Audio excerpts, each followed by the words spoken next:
Now that my admit orders are done, I'll do some admit documentation. So I'll go to Documents, I'll select New, and I will pick the history and physical that I would like to use. This first field is my chief complaint, which I'll fill out for abdominal pain. Up here I can see that there are several buttons for me to click through. Next I'll do my history of present illness. And I'll click on my drop-down arrow. It'll take me to a free text space. In my free text spaces, I can also utilize Dragon to get all of this information in. I'll select OK once I'm done typing. And I'll go to History. And if the patient has been here before, the history will be pre-filled.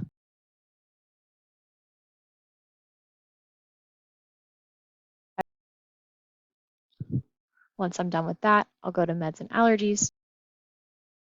And here the provider can edit home medications or allergies as needed. I'll go to Review of System.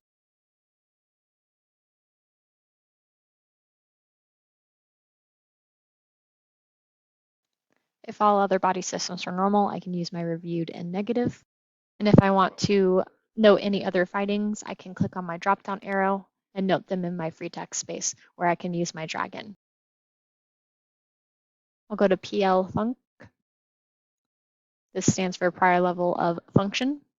I'll click on my drop-down and I'll specify their prior level of function. Next, I'll do my exam.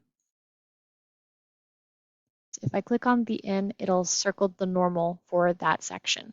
If I click on the in the yellow bar, it'll make everything below it normal. And then I can go and chart by exception.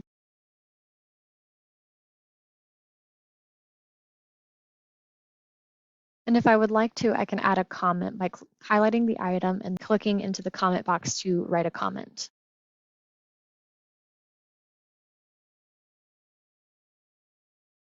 And again, I have my drop-down arrow, so I can go to my free text space and I can use my Dragon here. I'll go to the sepsis note. If your patient has suspected sepsis, it's recommended that you fill out the sepsis event section. I'll select impression and plan. And here I can use my drop-down to open my problems. And I can also search for new problems. Select the item, it puts it up here, and then it will allow me to chart on this problem.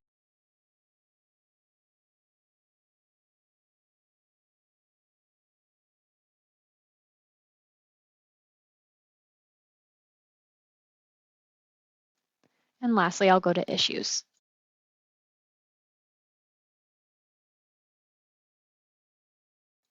And within the issue section, we can also address stroke and AMI. Once done, you'll select View and Save.